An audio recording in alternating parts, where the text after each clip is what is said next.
तो देखिए आपका डाउट है क्वेश्चन नंबर 44, एचसीवी का 44 नंबर। ओके, एचसीवी का 44 नंबर। देखो इस क्वेश्चन में ऐसा लिखा है कि आपके पास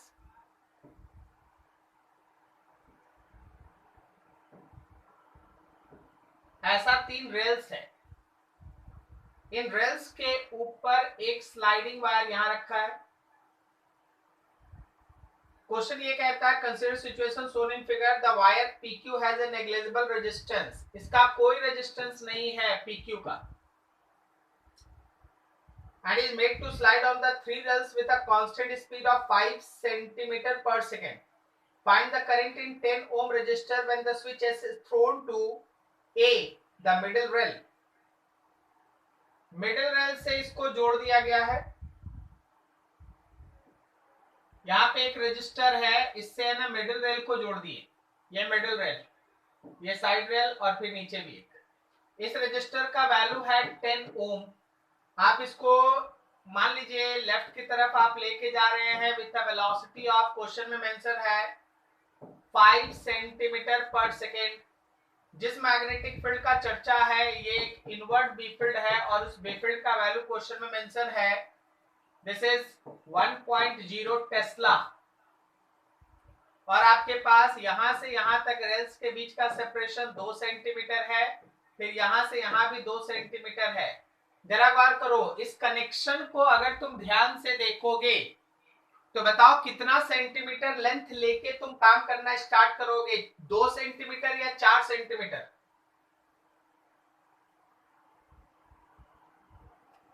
आवाज आ रही है मेरी? 2 सेंटीमीटर। हाँ, 2 सेंटीमीटर। तो आप केवल 2 सेंटीमीटर के बारे में सोचे, क्योंकि आपको इसी के बीच करंट के बारे में सोचना है। तो फर्स्ट केस में जब तुम क्वेश्चन बना रहे हो तो जो मोशनल ईएमएफ तुम्हारा आएगा वो होगा BVL। तो भाई करंट लिखना है तो सीधा BVL को R से डिवाइड कर दो, समझे? हाँ सर। लेंथ कितना लोगे? 2 सेंटीमीटर। क्वेश्चन का बी पार्ट क्या कहता है कि आपका जो स्विच है वो ऊपर वाले वायर से निकला और नीचे वाले मतलब मिडिल को नहीं टच करके नीचे वाले को टच किया। अब जब तुम इस स्लाइडिंग वायर को लेफ्ट की तरफ मूव करा रहे हो अंडर दिस बी फील्ड, तो इस बार भी वही कॉन्सेप्ट है। मोशनल ईएमएफ जो तुम लोगे उसके लिए जो लेंथ लोगे वो बोलो कितना लोगे इस बार? 2 सेंटीमीटर सर। नहीं, 4 सेंटीमीटर लेंगे, 4 सेंटीमीटर लेंगे। यहां से यहां के बीच तुमको सोचना है करंट। ओके, हाँ सर। तो सेकेंड टाइम में ये लेंथ लेना 4 सेंटीमीटर और फिर से करंट निकाल लेना BVL/R करके, और फर्स्ट टाइम में ये लेंथ लेना 2 सेंटीमीटर और यहां से निकाल लेना। बस यही था क्वेश्चन। क्लियर है? हाँ सर, क्लियर है। और कुछ?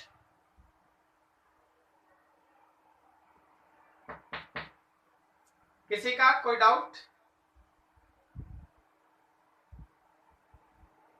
नहीं, ठीक है, चलो आगे बढ़ते। हम लोग को आ जाना है इस कॉन्सेप्ट में, थोड़ा आगे निकलना है, जहां हम लोग है ना सेल्फ इंडक्शन में सेल्फ इंडक्टर के वर्किंग के बारे में सीखेंगे, उस पर कितना एनर्जी स्टोर्ड होता है ये सीखेंगे। तो बहुत सारी चीजें हैं डिस्कशन के लिए। चलो अपना थ्योरी क्लास थोड़ा आगे बढ़ाते हैं। जहां तक हम लोग अभी डिस्कस किए थे सेल्फ इंडक्शन में, वो समझ लो तुमको ये बताया गया था कि किसी भी कॉइल का या इंडक्टर का एक ऐसा एबिलिटी जिससे वो अपने अंदर होने वाले चेंज इन करंट का अपोज करे, उसको सेल्फ इंडक्शन कहते हैं। और सेल्फ इंडक्शन को मेजर करने के लिए हम लोग सेल्फ इंडक्टेंस का सहारा लेते हैं। सेल्फ इंडक्शन को मेजर करने के लिए हम लोग सेल्फ इंडक्टेंस का सहारा लेते हैं। क्या मेरी बात समझ में आई?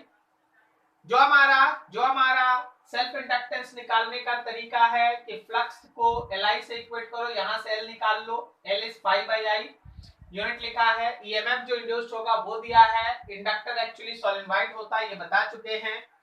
और किसी भी इंडक्टर का सेल्फ इंडक्टेंस कितना होता है वो भी तुम्हारे सामने है। अब हम लोग को इससे आगे इसमें क्या सीखना है, सुन लो। कोई भी इंडक्टर काम कैसे करता है या किस सिचुएशन में कोई इंडक्टर काम करता है। पहला चीज। दूसरा, अगर इंडक्टर काम कर रहा है तो वो अपने अंदर जो एनर्जी स्टोर करेगा वो क्या होगा।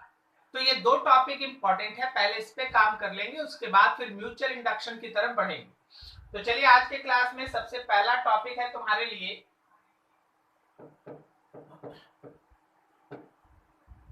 Working of inductor. Working of inductor, किसी भी इंडक्टर का काम। हमेशा ध्यान रखना, इलेक्ट्रिकल सर्किट में तीन एलिमेंट होता है, capacitor, register and inductor. Capacitor क्या करता है, चार्ज को स्टोर करने का काम करता है। कैपेसिटर चार्ज को स्टोर करने का काम करता है। इंडक्टर क्या, सॉरी रजिस्टर क्या करता है, करंट को अपोज करता है। आपको अगर किसी ब्रांच में करंट को घटाना है, उधर का रजिस्टर बढ़ा दीजिए। कहीं अगर रेजिस्टेंस घटाएंगे तो करंट बढ़ जाएगा। फिर इंडक्टर क्या करता है, हमेशा ध्यान रखिएगा, इंडक्टर सर्किट में चेंज इन करंट का अपोज करता है। किसका अपोज करता है, बोलो बोलो, किसका अपोज करता है, इंडक्टर किसका अपोज करता है, बोलो। Change in current. Change in current का, गलती से करंट ना सोचें, ये चेंज इन करंट का अपोज करता है। अगर करंट बढ़ रहा है तो उसको रोकेगा बढ़ने से, अगर करंट घट रहा है तो उसको रोकेगा घटने से। कैसे, अपने अंदर एक बैक ईएमएफ डेवलप करके, अपने अंदर एक इंड्यूस्ड ईएमएफ डेवलप करके। तो हमेशा ध्यान रखना कि inductor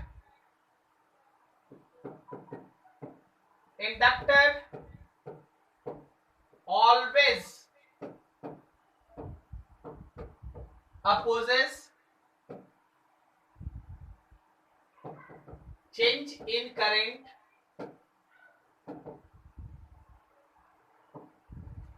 through itself, change in current through itself by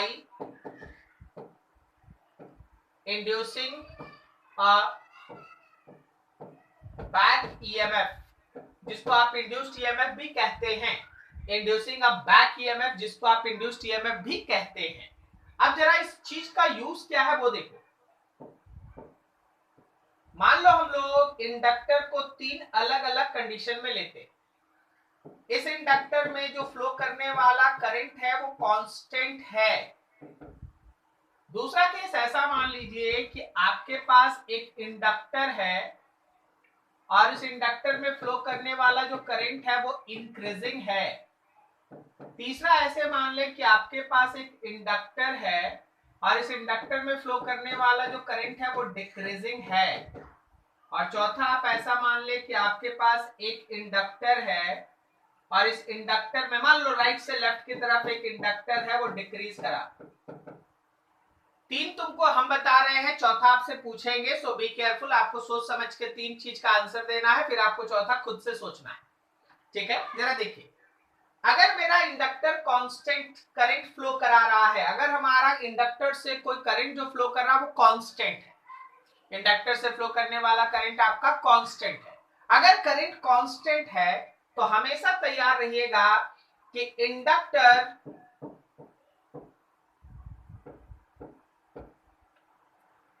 offers nothing, कुछ नहीं ऑफर करेगा। It just acts like conducting wire, ये एक वायर से ज्यादा कुछ नहीं। अगर किसी इंडक्टर से करंट फ्लो कर रहा है और करंट कांस्टेंट है तो इंडक्टर कुछ नहीं होता, एक वायर है, उससे ज्यादा कुछ नहीं। आप भूल जाइए कि यहां कुछ है, बस एक वायर। तो करंट कांस्टेंट, इंडक्टर कुछ नहीं करता है। लेकिन अगर करंट बढ़ रहा है तो इंडक्टर अपने अंदर एक बैक ईएमएफ डेवलप करेगा। इस तरह से बैक ईएमएफ का पोलैरिटी होगा कि वो उसको बढ़ने से रोके। जो भी आप चेंज करेंगे उसको अपोज करेगा। तो क्या इसको बढ़ने से रोकने के लिए एक ईएमएफ इस तरह से इंड्यूस्ड होगा? Yes sir. प्लस उसका लेफ्ट की तरफ है, तुमको ये समझ में आ रहा है लेफ्ट की तरफ प्लस क्यों है? क्योंकि करंट को अपोज करे, करंट को बढ़ने से रोके, इसलिए प्लस इधर है। समझा? Yes sir. दूसरे केस में बताओ कि इसके अंदर इंडक्टर के अंदर ईएमएफ इंड्यूस्ड होगा या नहीं? सर होगा सर। होगा। उसका प्लस किधर होगा, लेफ्ट में या राइट में? सर लेफ्ट में होगा। नहीं भाई, राइट में होगा, क्योंकि ये करंट घट रहा ना, तो वो ऐसे प्लस डेवलप करेगा कि इसको बढ़ाए। आप जो भी चेंज करेंगे ना, बैक ईएमएफ ऐसे आएगा कि उस करंट के चेंज को अपोज करे। ये बढ़ रहा था तो इसको घटाने के लिए प्लस इधर है, ये घट रहा है तो उसको बढ़ाने के लिए प्लस उधर है। बोलो समझा? यस सर समझ गया। इस केस में बताओ प्लस किधर होगा? सर लेफ्ट में होगा सर। वेरी गुड, लेफ्ट में। Very good, very good. बस हम यही सुन रहे थे, लेफ्ट में होगा क्योंकि इधर वाला करंट घट रहा है, उसको बढ़ाएगा। तो इंडक्टर कभी करंट का अपोज नहीं करता। इंडक्टर हमेशा करंट में होने वाले चेंज का अपोज करता है। बोलो तो एक बार, करंट में किसका अपोज करता है इंडक्टर? चेंज इन करंट में। चेंज इन करंट का अपोज करता है। तो इंडक्टर कभी करंट का अपोज नहीं करता, इंडक्टर हमेशा करंट में होने वाले चेंज का अपोज करता है। क्या आप में से किसी को इसमें कोई डाउट है? Please ask. No sir. तो ये था वर्किंग ऑफ इंडक्टर। अब जो दूसरा सेक्शन हम लोग ऐड करने जा रहे हैं वो है concept of potential energy stored inside inductor। Potential energy stored inside inductor, किसी भी इंडक्टर के अंदर का जो पोटेंशियल एनर्जी स्टोर्ड होगा आपको ये बताना है, ठीक है? Potential energy stored inside inductor, concept of potential energy stored inside inductor. Now see that, आप इस फिगर को समझे, हर चीज को थोड़ा एनालाइज करके देखें। यह आपके पास एक इंडक्टर है और आपके पास एक बैटरी भी है। यहाँ पे की है, ये की है, ये बैटरी है, यहाँ पे इंडक्टर है, सेल्फ इंडक्टेंस सेल है। जब आप की को क्लोज करेंगे क्या होगा सोचिए, क्या हमारा करंट इसमें बढ़ने का कोशिश करेगा? Yes sir. करंट इसमें बढ़ने का कोशिश करेगा। चलिए हम मान लेते हैं कि यहाँ पे t equals to 0 टाइम पे की इज क्लोज्ड, की को क्लोज किया गया, और t equals to t time पे सर्किट में करंट का वैल्यू I है जो इंक्रीज कर रहा है। चलिए इसको क्लोज कर दिए, सर्किट में करंट दिखा दिए I। याद रखना कि जो करंट है वो समय के साथ इंक्रीज करा। तो जब हम करंट को दिखा चुके हैं कि वो समय के साथ इंक्रीज कर रहा है, तो आपको तो ये पता चल गया होगा कि इसमें एक बैक ईएमएफ डेवलप होगा। उसका प्लस किधर होगा, लेफ्ट में या राइट में? लेफ्ट में होगा सर। वेरी गुड, उसका प्लस जो है वो लेफ्ट की तरफ होगा, उसका प्लस जो है वो लेफ्ट की तरफ होगा। अब जरा सोचो, in small time dt, in a small time dt, there is a small charge dq which is equals to current into dt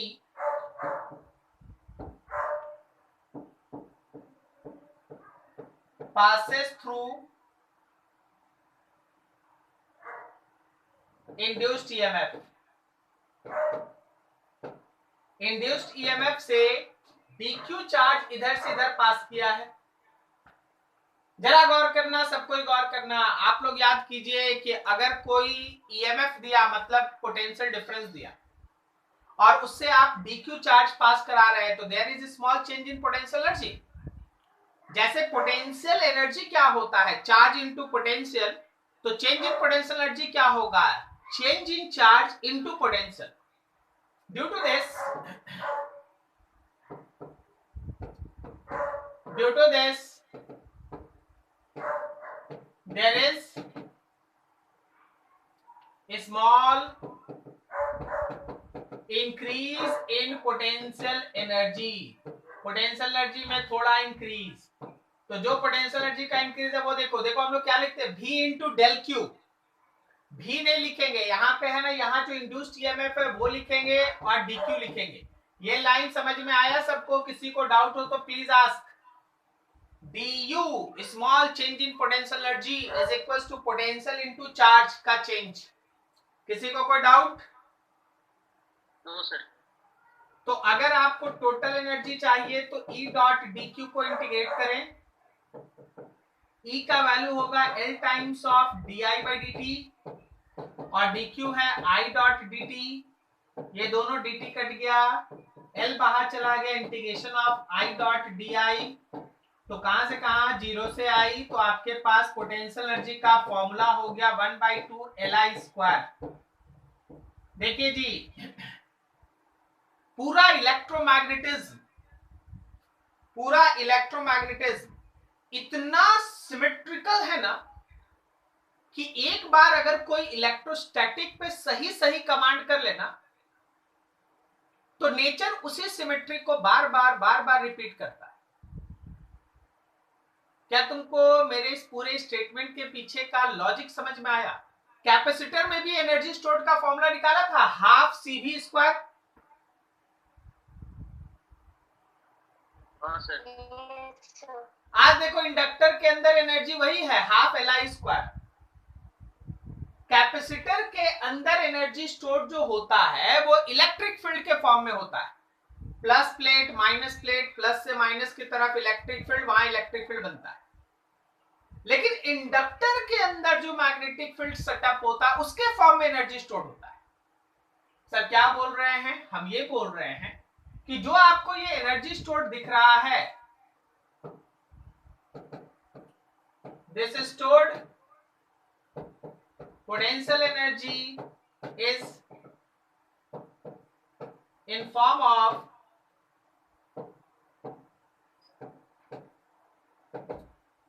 magnetic field। Inductor ये रहा इंडक्टर आपका। आप इस इंडक्टर में करंट भेजिएगा, जैसे ही आप करंट भेजिएगा इसमें एक मैग्नेटिक फील्ड बन जाएगा। बोलो सही है?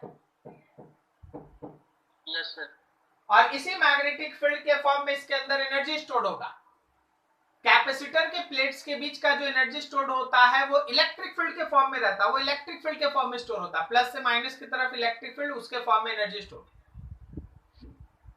लेकिन इंडक्टर के अंदर जो एनर्जी स्टोर होता है वो मैग्नेटिक फील्ड के फॉर्म में रहता है। जैसे ही आप करंट भेजते हो वहां एक मैग्नेटिक फील्ड बन जाता है, उसके फॉर्म में एनर्जी स्टोर होता है।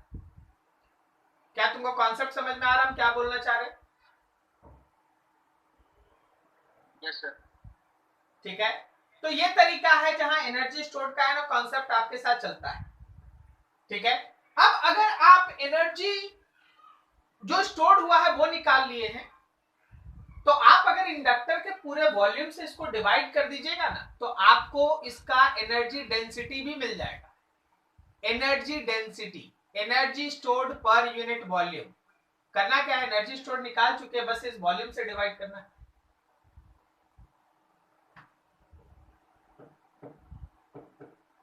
concept of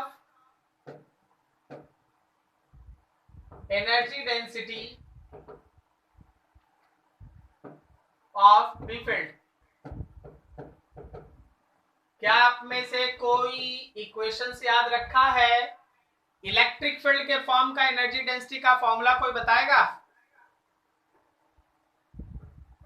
कैपेसिटर में हाँ, half E naught E square. Half epsilon naught E square. Very good. Epsilon naught E square. हाँ, very good very good. Half epsilon naught E square. देखिए यहां भी उसी से मिलता जुलता है। देखिए अगर हम लोग एनर्जी डेंसिटी बी फील्ड का निकालना चाहते हैं तो जो एनर्जी अभी आप बी का निकाले उसको ले लीजिए और वॉल्यूम से डिवाइड कर दीजिए। वॉल्यूम किसका? तो इंडक्टर का। तो एनर्जी आया आपका हाफ Li स्क्वायर और वॉल्यूम लिख सकते हैं area of cross section into length. चलो L का जो फॉर्मूला लास्ट डिराइव किए थे वो लिखो, mu naught n square L A, साथ में यहाँ आई स्क्वायर है और नीचे भी है ए एल। क्या ए से ए, एल से एल कटा, तो तुम्हारे पास आया energy density of B field is equals to 1/2 mu naught n square i square, mu naught n square i square. आप लिख सकते हो energy density is equals to 1/2 mu naught का square n square i square divided by mu naught. देखो तो ठीक है ना, यहाँ अकेला म्यू नॉट था, स्क्वायर किए तो एक डिवाइड कर दिए। Yes, sir. सो बेफिल्ड का एनर्जी डेंसिटी हो गया 1/2 म्यू नॉट एन आई का स्क्वायर बाय म्यू नॉट। बताओ तो म्यू नॉट एन आई क्या हुआ, बताओ तो म्यू नॉट एन आई क्या हुआ।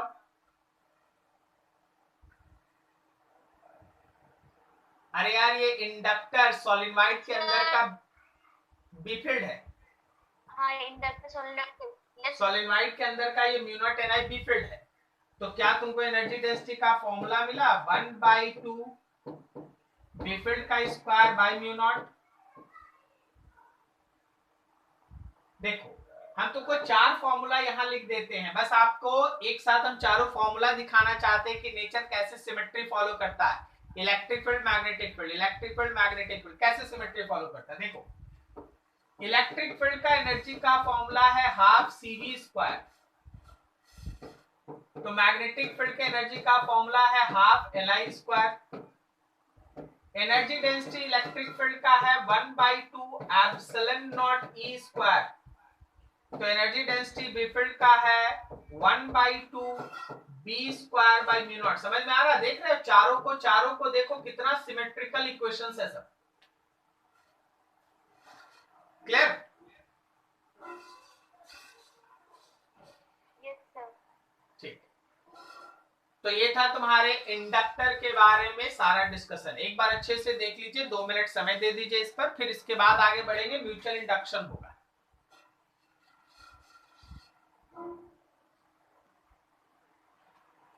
एक बार फिर से रिवीजन कर लेते हैं हम लोग, एक बार रिवीजन कर लेते हैं। अगर हमारे पास कांस्टेंट करंट है तो इंडक्टर एक वायर है, करंट बढ़े या घटे इंडक्टर इस तरह से ईएमएफ इंड्यूस करेगा कि वो उसका अपोज करे। तो आपको पोलैरिटी आपके सामने रखा गया, 2-3 केस रखा है। फिर हम लोग देखें कि आखिर इंडक्टर के अंदर पोटेंशियल एनर्जी कितना स्टोर होगा, पूरा का पूरा डेरिवेशन आपके पास है। जो इंडक्टर के अंदर स्टोर्ड एनर्जी होता है that is 1/2 LI square half LI square. Inductor के अंदर आखिर एनर्जी स्टोर्ड किस फॉर्म में होता है, किस फील्ड के फॉर्म में होता है, तो मैग्नेटिक फील्ड के फॉर्म में। ठीक है, सामने अगर आप करंट भेजिएगा तो इंडक्टर में एक बी फील्ड बन जाएगा और बी फील्ड के कारण उसके अंदर एनर्जी स्टोर्ड होता है। थोड़ा सा और आगे बढ़े तो हम लोग एनर्जी डेंसिटी का कॉन्सेप्ट लिए। इंडक्टर के अंदर जो भी एनर्जी स्टोर्ड था, जब हम लोग इंडक्टर के वॉल्यूम से डिवाइड किए, सॉल्व करके लाए, तो हमारे पास एनर्जी डेंसिटी आया 1/2 B square by mu not. आपको ये चार इक्वेशन इसलिए दिया गया ताकि आप नेचर में जो सिमेट्री है about electric field and magnetic field उसको आप समझ सके। इलेक्ट्रिक फील्ड कैपेसिटर के अंदर स्टोर्ड एनर्जी से जो आपके सामने इक्वेशंस आता है हाफ CV स्क्वायर, उसी तरह इंडक्टर के अंदर करंट से आता है half LI square. Electric field का एनर्जी डेंसिटी है 1/2 एप्सिलॉन नॉट E स्क्वायर, तो मैग्नेटिक फील्ड का एनर्जी डेंसिटी है B square by 2। I hope so कहीं किसी को कोई इशू नहीं है, कोई डाउट नहीं ना? No sir. No, sir. ठीक, अब हम लोग आगे बढ़ रहे हैं अबाउट म्यूचुअल इंडक्शन। देखिए ये सब टॉपिक ऐसा है ना जिसपे कॉन्सेप्ट बनाना पड़ता है। इसको आप कोई एनिमेशन देख के या कुछ ऐसा करके बहुत बड़ा चीज नहीं कर लीजिएगा। आप एनिमेशन देख के है ना, लोअर ग्रेड का जो इसमें चीजें होता है ना वो आप देखते हैं, लेकिन जब आप ऊपर लेवल का पढ़ाई करते हैं तो आपको एकदम कॉन्सेप्ट वाइज चलना पड़ता है। ठीक है, इसलिए है ना एकदम आप चलिए जैसे कि आपका पढ़ाई होता है ऑफलाइन क्लास में, वैसे देखिए।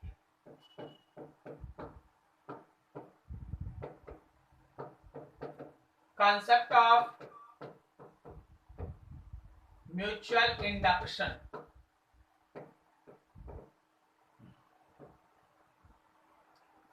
हमारे पास कॉइल है जिससे एक बैटरी कनेक्टेड है, यहां पे की है। इस कॉइल के साथ कोएक्सियली एक दूसरा कॉइल प्लेस्ड है जिससे एक गैल्वेनोमीटर जुड़ा है। मान लो इसको हम लोग 1 कह दिए, इसको हम लोग 2 कह दिए, 1 कॉइल 2 कॉइल। ओके, तुम ये बताओ, जो जो पूछेंगे उसका आंसर देना। कारण है 1 और 2 में आप कंफ्यूज हो सकते हैं, सो बी केयरफुल। ओके, जब हम लोग की को क्लोज करेंगे तो किस कॉइल में करंट बढ़ेगा? सर 1 में। 1 में सर। तो जो करंट मेरा 1 में था वो इंक्रीज किया। इस करंट के डायरेक्शन को आप देख ले, क्या ये ऐसे घुमा हुआ है? इस तरह से फिंगर आ रहा है राइट से लेफ्ट। Yes sir. तो ये राइट से लेफ्ट की तरफ एक बिफिड बना के रखा है, ये राइट से लेफ्ट की तरफ एक बिफिड बना के रखा है। ठीक है, अब अगर मेरे 1 का करंट I1 बढ़ रहा है तो 1 जो बीफील्ड बना के रखा है, ये बीफील्ड सब 1 का है। ओके, ये बीफील्ड 1 का है, तो ये बीफील्ड 1 भी तो इंक्रीज कर रहा है ना। Yes sir. अगर ये बीफील्ड 1 इंक्रीज कर रहा है तो 2 कॉइल बगल में रखा है, तो क्या हम लोग ये नहीं कह सकते कि 2 से रिलेटेड फ्लक्स चेंज कर रहा है? हाँ सर। तो 2 से रिलेटेड फ्लक्स अगर चेंज कर रहा है तो क्या 2 में एक बैक ईएमएफ आएगा जो अपने अंदर होने वाले चेंज इन फ्लक्स को रोके?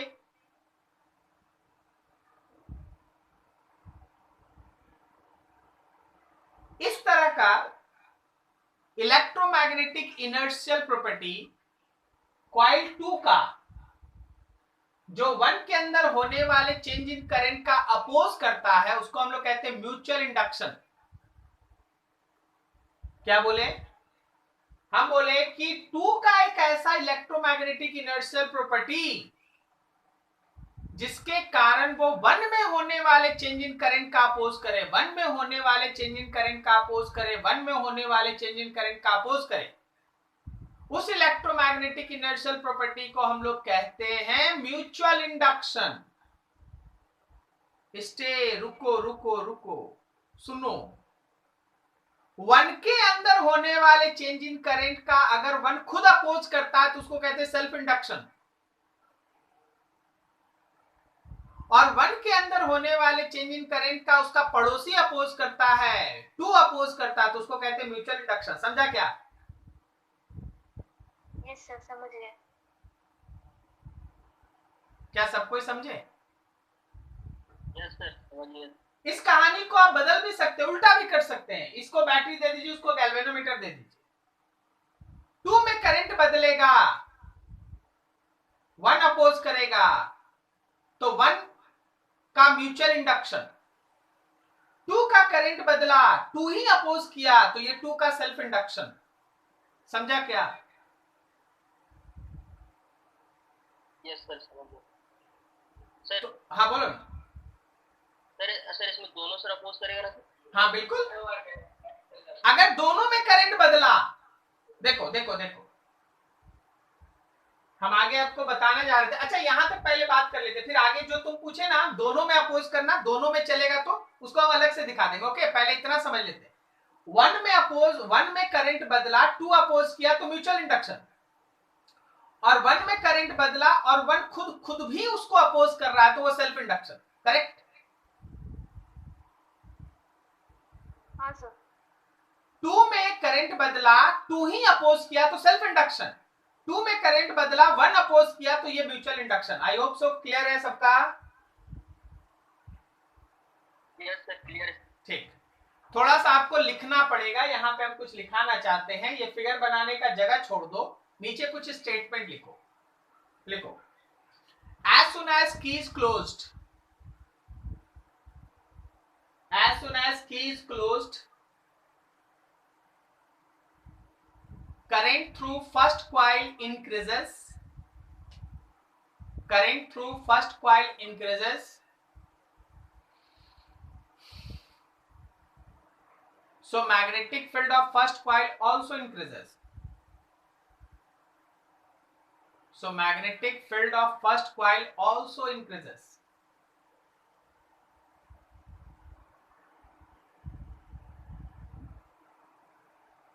First stop, आगे लिखो. Second coil is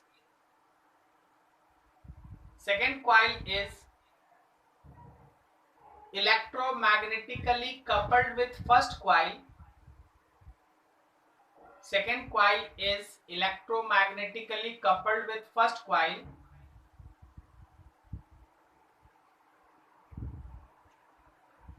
Electromagnetically coupled with first coil.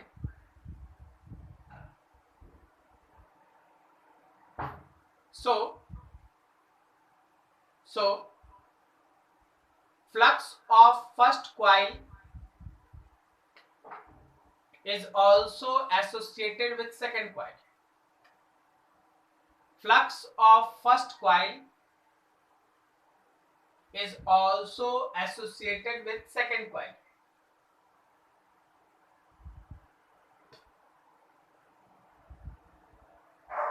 Also associated with second coil.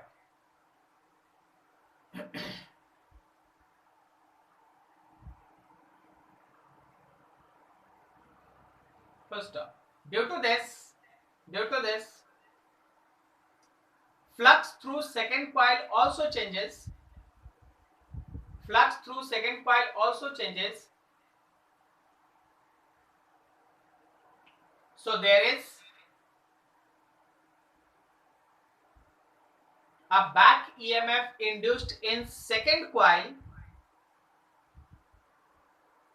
A back EMF induced in second coil due to change in current in first coil. Due to change in current in first coil.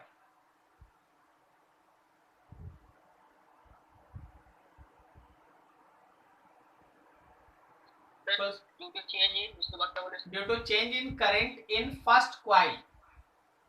Due to change in current in first coil.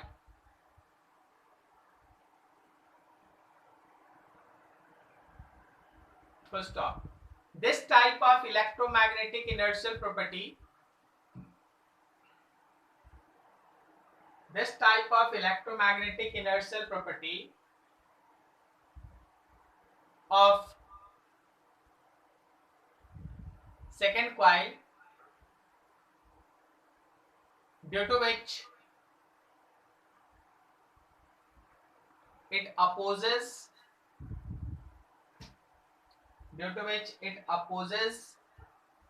the change in current in first coil.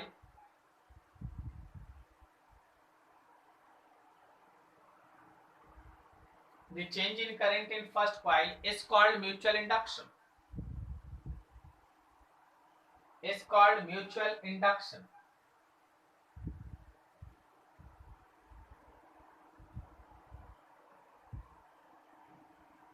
उसको कहते हैं mutual induction.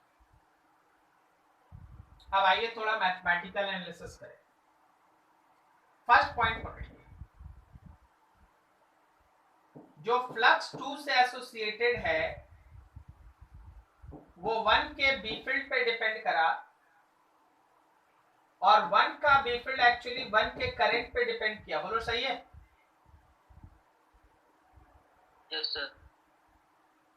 अब सीधा इन दोनों को relate कर दो तो flux 2 is proportional with current 1.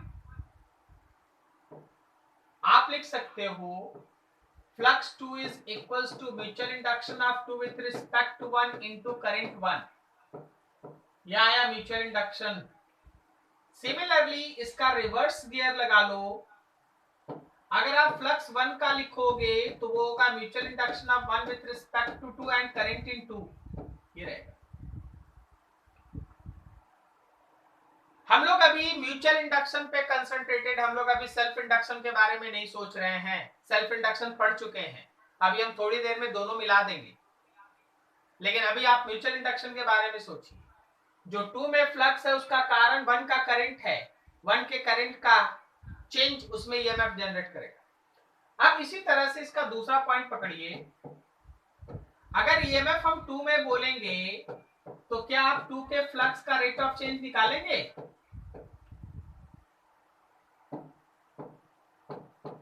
तो आप लेंगे d by d t of 2 का फ्लक्स, 2 का flux, mutual induction of 2 with respect to 1 and current in 1.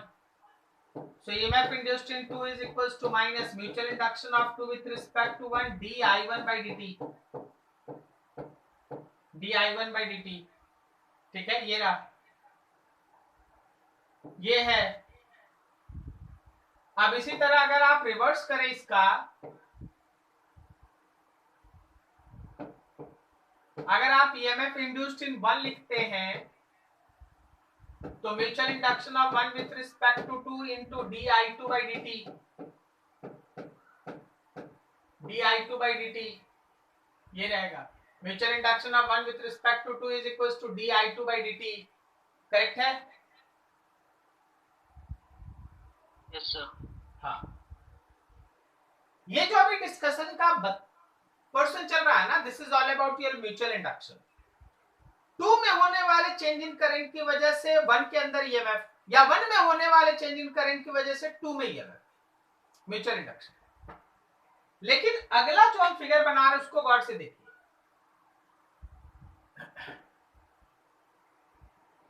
मान लीजिए इसमें भी एक करंट है I1, वो इंक्रीजिंग है, इसके बगल में एक रखा है उसके अंदर I2 है और वो भी इंक्रीजिंग है, like that. I1 and I2 both are increasing, something like that. ठीक है, अब ऐसे सिचुएशन में, ऐसे सिचुएशन में जरा गौर करना, EMF induced in 1 due to 1 is self inductance of 1. बोलो, समझा?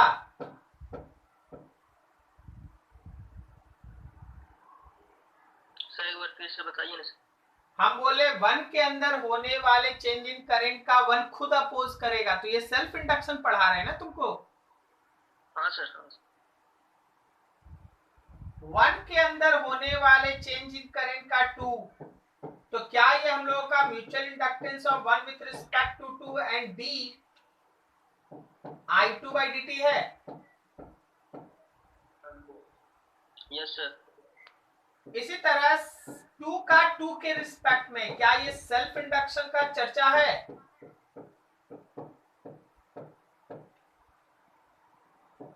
और 2 का 1 के रिस्पेक्ट में क्या ये म्यूचुअल इंडक्शन है?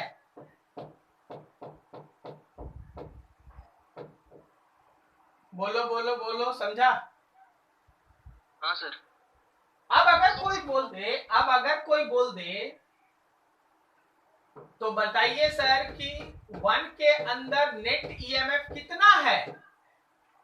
तो 1 के अंदर नेट ईएमएफ सेल्फ इंडक्शन वाला और म्यूचुअल इंडक्शन वाला दोनों या तो प्लस होगा या माइनस होगा। सर कब प्लस होगा, कब माइनस होगा? अगर दोनों ही इंड्यूस्ड ईएमएफ चाहता है एक ही तरफ करंट घुमाना, दोनों ही इंड्यूस्ड ईएमएफ चाहता है एक ही तरफ करंट घुमाना, तो प्लस होगा, और अगर दोनों चाहता है अपोजिट तरफ करंट घुमाना तो माइनस होगा। क्या मेरी बात समझ में आई? Yes sir. दोनों चाहता है क्लॉकवाइज करंट घुमाना, प्लस होगा, दोनों चाहता है एंटी क्लॉकवाइज घुमाना, प्लस होगा, लेकिन एक क्लॉकवाइज और एक एंटी क्लॉकवाइज, माइनस। उसी तरह अगर हम 2 में नेट ईएमएफ निकालें तो 2 का 2 के रिस्पेक्ट में प्लस माइनस 2 का 1 के रिस्पेक्ट में, this is self induction part due to change in current by itself, this is mutual induction part due to change in current in पड़ोसी, बगल वाला कॉइल। बोलो बोलो, क्या अभी भी कोई डाउट किसी को रह गया?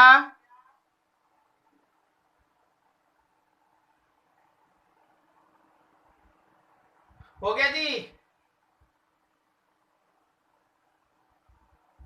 आवाज नहीं आई, क्लियर हुआ है सबका? यस सर, क्लियर है सर। ठीक, अब हम लोग जा रहे हैं म्यूचुअल इंडक्शन का डेरिवेशन करने, कि अगर मेरे एक क्वाइल को दूसरे क्वाइल के साथ कपल कर दिया जाए। कपल, देखो इलेक्ट्रोमैग्नेटिकली कपल एक वर्ड लिखा है ना थोड़ी देर पहले। इलेक्ट्रोमैग्नेटिकली कपल का मतलब होता है आप क्वाइल को ऐसे रखिए कि एक का फ्लक्स दूसरे से भी जुड़े। अब दोनों क्वाइल को एक दूसरे से दूर रख दिए, थोड़ी ना होगा, इसका फ्लक्स वहां तक पहुंचेगा ही नहीं, कहां से आप पढ़ लोगे म्यूचुअल इंडक्शन। तो क्वाइल को ऐसे रखिए कि एक का फ्लक्स दूसरे से भी जुड़े, उसको कहते हैं इलेक्ट्रोमैग्नेटिकली कपल्ड, एक का फ्लक्स दूसरे से भी जुड़ेगा। ओके, देखिए concept of mutual induction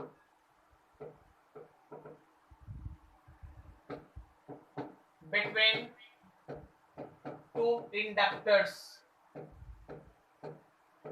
दो सॉलिड वाइट बोलो या दो इंडक्टर बोलो, उनके बीच का म्यूचुअल इंडक्शन हम लोग देखने जा रहे हैं। दो सॉलिड वाइट बोलो या दो इंडक्टर बोलो, उनके बीच का हम लोग म्यूचुअल इंडक्शन देखने जा रहे हैं। ठीक है, चलिए अब देखते हैं, समझिए ध्यान से देखते हैं।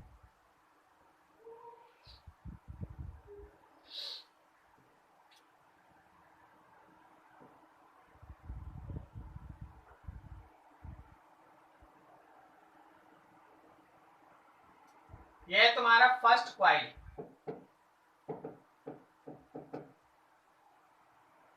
जिसका number of turns per unit length n1 है और एरिया a1 है। ये इसका एरिया a1।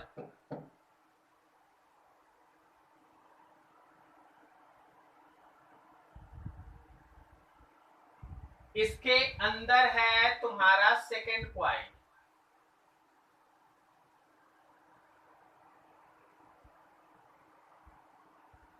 ये है तुम्हारा second coil. Number of turns n2 है और एरिया a2 है। एरिया यहां से यहां तक a2। क्या तुमको पता चल रहा है कि एक में अगर आप बी फील्ड जनरेट करेंगे तो दूसरे से भी जुड़ेगा? Yes sir. हम लोग म्यूचुअल इंडक्शन 2 का निकालते हैं 1 के रिस्पेक्ट में। फर्स्ट में हम लोग म्यूचुअल इंडक्शन 2 का निकालते हैं 1 के रिस्पेक्ट में। Calculation for mutual induction of 2 with respect to 1. For this, let I1 current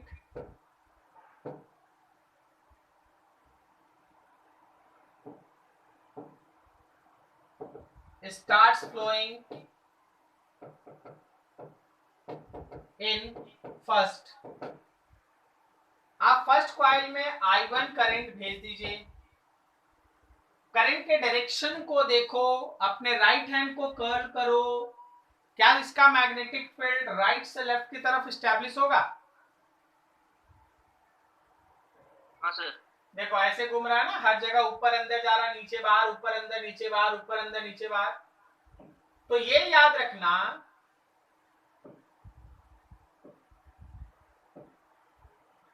कि राइट से लेफ्ट की तरफ तुम्हारा बी फील्ड आ रहा है। सही है। हम लोग अगर म्यूचुअल इंडक्शन 2 का निकालना चाहते हैं 1 के रिस्पेक्ट में, तो हमको 2 का फ्लक्स लिखना पड़ेगा। सो फ्लक्स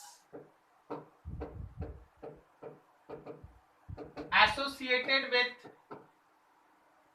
यहां लिख देते हैं, flux associated with second flux 2। सोच के फ्लक्स में 3 चीज होता है, बी एन ए। बताओ तो 2 का जो फ्लक्स ले रहे हो, बी फील्ड किसका लोगे, 1 का या 2 का? सबको एकदम एक्टिव रहिएगा, कोई नींद में होंगे तो बाहर आ जाइए, क्योंकि आपको समझना होगा, नहीं तो आप कंफ्यूज हो जाइएगा। आपको फ्लक्स 2 से लिखना है, बी फील्ड किसका लोगे? 1 का। 1 का। नंबर ऑफ टर्न्स किसका लोगे? 1 का ही। अच्छा 1 का क्यों लेंगे, 2 से लिखना है ना। 2 में अगर 5 टर्न होगा, देखो 1 में मान लो 1000 टर्न है, लेकिन 2 में केवल 5 ही टर्न है, तो तुम 2 का 5 ही टर्न लोगे। हाँ सर। और एरिया भी 2 का, इतना एरिया में बी फील्ड है जो वही ना लोगे, इतने एरिया में जो बी फील्ड है वही ना लोगे। उधर और उधर से क्या मतलब, तुमको पीला वाला के अंदर तुमको जो येलो कलर दिखाई दे रहा है उसके अंदर का जो बी फील्ड है उसी से ना मतलब है। Yes sir. Yes sir. फिर से हम बोल रहे हैं, समझना नहीं तो समय पे कंफ्यूज हो जाओ। फ्लक्स 2 का लिखना है, बी फील्ड 1 का लेंगे क्योंकि 1 में ही करंट है, उसी का बी फील्ड बना हुआ है। नंबर ऑफ टर्न्स 2 का लेंगे, एरिया 2 का लेंगे। चलो सारा डाटा पुट करो। Flux 2 B field mu naught N i, अच्छा क्या यहां लिख सकते हैं N2 इंटू लेंथ और साथ में एरिया। हमको लग रहा है तुम लोग ये नहीं समझा। स्मॉल n, जब आप इंडक्टर या सॉलिनॉइड का पढ़ाई करते हैं तो small n actually number of turns per unit length को बताता है। बोलो सही है? Yes sir. तो अगर हमको टोटल नंबर ऑफ टर्न्स लिखना है तो क्या N2 इंटू L लिख दें? हाँ सर। अब आप इधर पुट कीजिएगा mutual induction of 2 with respect to 1 and current 1, और राइट हैंड साइड में mu naught N I N L A two. देखो I1 से I1 कैंसिल, तो mutual induction of 2 with respect to 1 का वैल्यू हो गया mu naught N1 N2 L A2। हम बोलेंगे, इसको दिमाग में रखिए। एक बार फिर से आप लोग अपना दिमाग दौड़ा लीजिए क्योंकि इसका दूसरा रिवर्स कैलकुलेशन अभी बाकी है जिसमें mutual induction of 1 with respect to 2 निकालेंगे। आप लोग देख लीजिए 1 मिनट ध्यान से, इसको कहीं डाउट हो पूछ लीजिए। सर हाँ। एक बार फिर से बताइए ना। हाँ, शुरू से कर ले। हाँ सर। Mutual induction of 2 with respect to 1 निकालना है।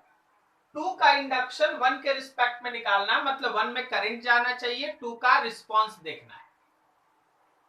तो हम लोग उसके लिए है ना 1 में करंट भेज दिए I1, तो जब आप 1 में करंट भेजे तो एक बी फील्ड बन गया। अब हम लोग को क्या करना है, जब mutual induction 2 with respect to 1 निकालना है तो फ्लक्स 2 का लिखना होगा। तो फ्लक्स 2 कैसे लिखेंगे, बी फील्ड लेंगे, नंबर ऑफ टर्न्स लेंगे, एरिया लेंगे। सोचना ये पड़ता है कि बी फील्ड किसका लें, नंबर ऑफ टर्न्स किसका लें, एरिया किसका लें। तो बी फील्ड तो आपको 1 का ही लेना होगा क्योंकि उसी का बी फील्ड बना के रखे हैं आप। नंबर ऑफ टर्न्स 2 का, एरिया 2 का, सॉल्व कर दिए तो ये आई कट गया, ये म्यूचुअल इंडक्शन आ गया। बोलो यहां तक किसी को कोई डाउट? No sir. अभी ठीक है? हाँ सर। अब हम इसका रिवर्स करने जा रहे हैं। इसका रिवर्स कहने का मतलब, for mutual induction of 1 with respect to 2, एक बार फिर से हम कॉइल बनाएंगे क्योंकि इसमें आपको एक अनएक्सपेक्टेड चीज होने वाला है। ये मेरा फर्स्ट कॉइल था,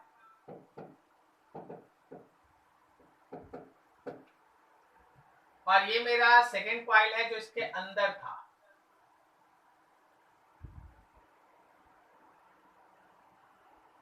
ये मेरा सेकेंड कॉइल।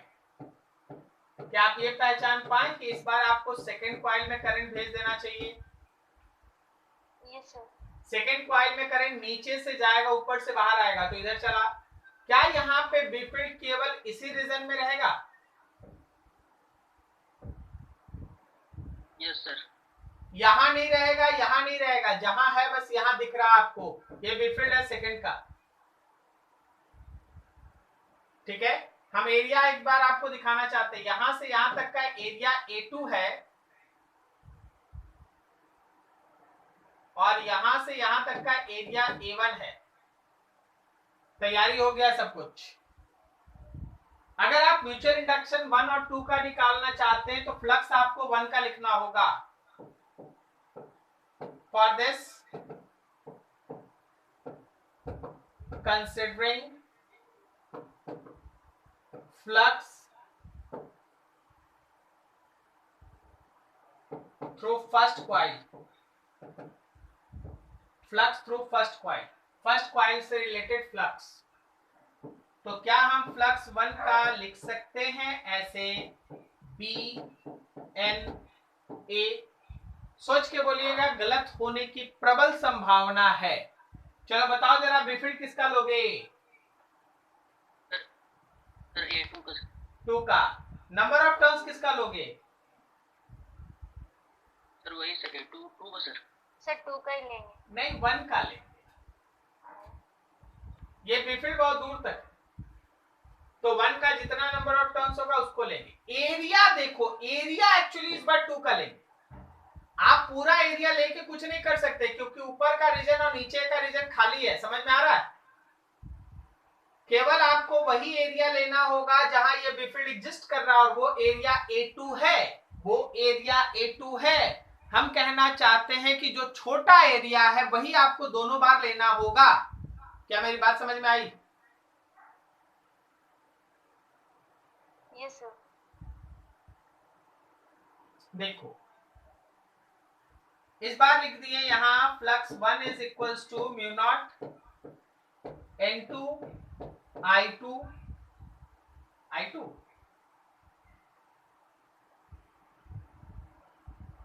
ठीक है।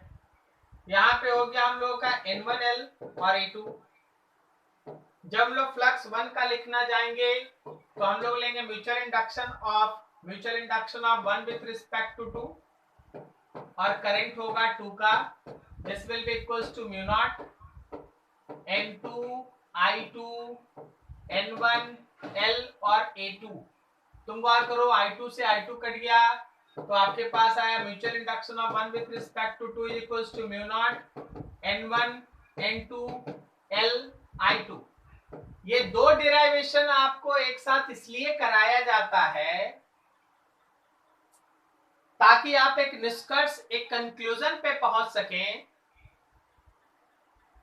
कि चाहे आप म्यूचुअल इंडक्शन 1 का 2 के रिस्पेक्ट में निकालिए या 2 का 1 के रिस्पेक्ट में निकालिए, दोनों वैल्यू सेम होता है। क्या तुमको दोनों इक्वेशन में ये समझ में आया कि ये दोनों वैल्यू सेम है? Yes sir.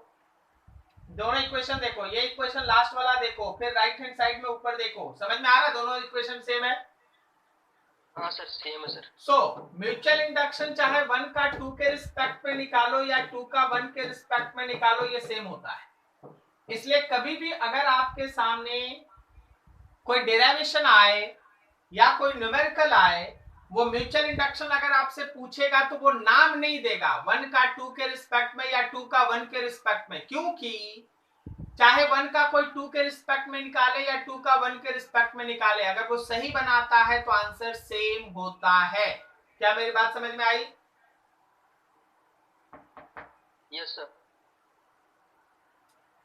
अब इसको जेई में आया हुआ एक क्वेश्चन के साथ खत्म करते हैं।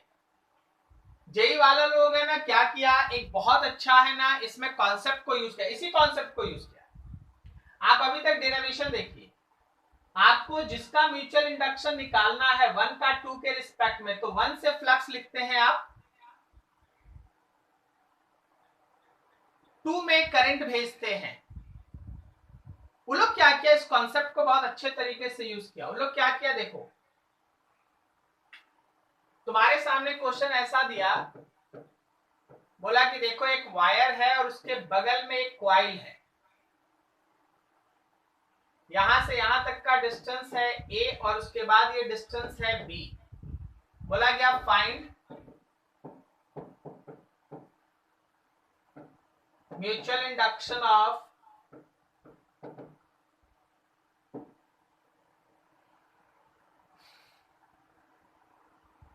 Wire with respect to coil. ये बोला mutual induction of wire with respect to coil. अच्छा, इस लैंग्वेज पे गौर कीजिए, बताइए आप करंट किस में भेजेंगे?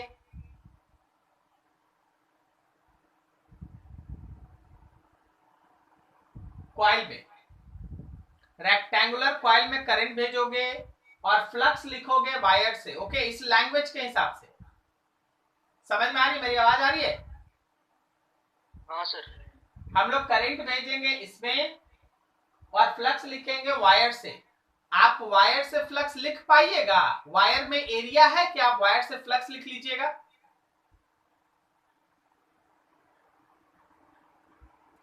नहीं लिख पाइएगा। तो यहां कौन स्टूडेंट इसको बनाया? वो स्टूडेंट इसको बनाया जिसको पता है कि म्यूचुअल इंडक्शन वायर का कॉइल के रिस्पेक्ट में लिखे, या फिर हम लोग म्यूचुअल इंडक्शन कॉइल का वायर के रिस्पेक्ट में लिख दे। दोनों आंसर सेम होगा। बोलो समझा? अरे नहीं समझा लग रहा है। हाँ तो समझ गए। तो हम लोग करेंगे क्या ना, हम लोग इस कॉन्सेप्ट को यूज करेंगे। हम लोग करंट भेज देंगे वायर में और फ्लक्स इससे लिखेंगे। ठीक है, चलो बना लेते हैं। बेहतरीन क्वेश्चन है, अच्छा आया हुआ क्वेश्चन है, उसको बना लेते हैं। इस बार फ्लक्स लिखने का मसला ये होगा कि इसका बीफिड है वेरिएबल। तो यहां से x डिस्टेंस अवे एक एलिमेंट्री पार्ट कट करो जिसका लेंथ है dx।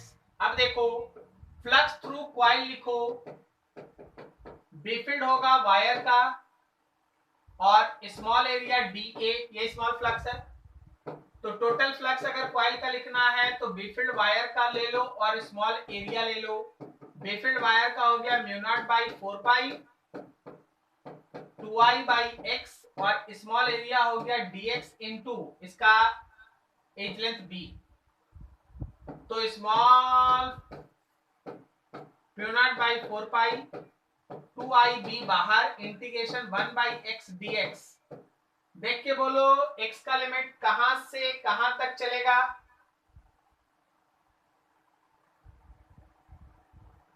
अरे बोलो, क्या ये वाला इंड a डिस्टेंस पे है और क्या ये वाला इंड a प्लस b डिस्टेंस पे है?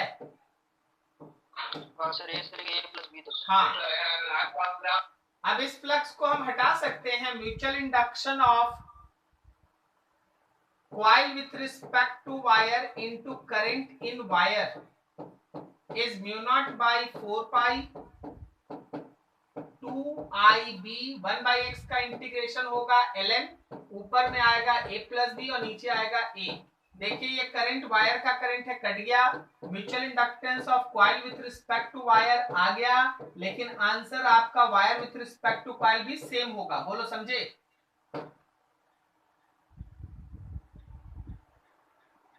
अरे समझे? हाँ सर। बोलो।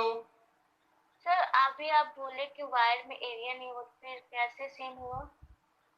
तो वायर में हम लोग कहाँ एरिया लिए? हम लोग तो कॉइल में ले लिए ना एरिया, उल्टा कर दिए ना। तो सर फिर म्यूचुअल फिर सेम कैसे हो पाएगा उसमें? क्या सेम? वर्ड बोलो, किसको सेम करना है?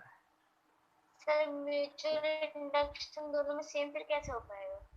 तो फिर पीछे क्या प्रूफ किए? तो सर जैसे कि उस पीछे वाला में फिर एरिया भी ले रहे थे ना,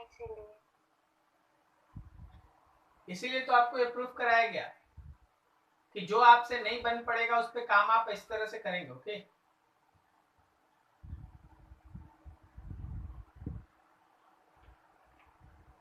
दोनों का वैल्यू सेम। इसमें कहीं एरिया आया है? आप देखिए ln के फॉर्म में आ गया। आप तो उसी मेथड को यहां लगा रहे हैं। नहीं, आपको पैटर्न समझना है ना। फ्लक्स कैसे निकालेंगे? फ्लक्स निकालने का हर जगह तरीका अलग होता है। पिछला जो आप डेरिवेशन की उसमें फ्लक्स निकालने में सीधा B field into number into area था, और यहाँ इंटीग्रेशन है। चलिए, ये है क्वेश्चन आया हुआ है, तो आपको थोड़ा उस हिसाब से दिमाग भी रखना पड़ेगा। ठीक है, तो ये था तुम्हारा म्यूचुअल इंडक्शन तक का पोर्शन। क्या हम लोग एसी जनरेटर किए हैं? No sir. ठीक, नेक्स्ट एसी जनरेटर हो जाएगा तो बस ये खत्म हो जाएगा ईएमआई वाला सेक्शन। उसके बाद फिर हम लोग है ना एसी स्टार्ट कर देंगे। ओके, आपका काम है यहां तक सब कुछ मेंटेन करना। क्या हम लोग इंड्यूस्ड इलेक्ट्रिक फील्ड कर चुके हैं?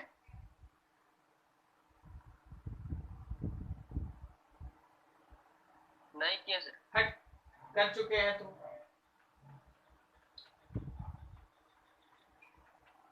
ये रहा इंड्यूस्ड इलेक्ट्रिक फील्ड। क्या बोलता है तुम? सर हम यार क्लास 9 की थी। हाँ, तो तुम नहीं किया था, हम करा चुके। ठीक है, चलो ठीक, नेक्स्ट स्टेज से आगे बढ़ते हैं। आप लोग इतना तक का न्यूमेरिकल पोर्शन एचसीबी में अपना स्टडी मटेरियल और जो डीपीपी आपके मोबाइल ऐप में लोडेड है उससे करके रखिए। ओके, जहां भी डाउट होगा पूछ लीजिए next. Thank you. Thank you sir.